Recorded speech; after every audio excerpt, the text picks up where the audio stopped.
natin ang ating kanang kamay sa kaliwang dibdib at awitin natin ng buong dangal ang lupang hinirang sa sayo ng musika ng Pasig City Symphonic Band. Mga kababayan, ang pambansang awit ng Pilipinas.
Ang mensahe ng ating punong lungsod ng Pasig. Mga kasama, palakpakan po natin Mayor Vico Soto.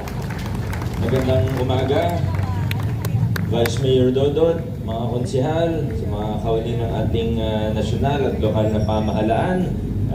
Sa pangunguna ngayong umaga ng ating PIDAO office, maraming salamat po sa inyo. At doon na-miss natin si Ma'am Helen dahil natin po siya sa National Happy Disability Prevention and Rehabilitation Week sa ating lahat.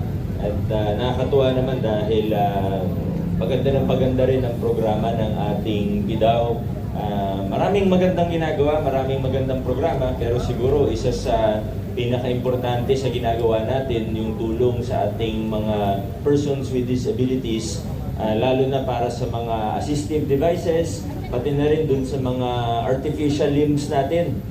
Marami tayong nabibigyan ngayon ng bagong hearing aid, ng bagong kamay, bagong paa, at alam naman natin na life-changing ito.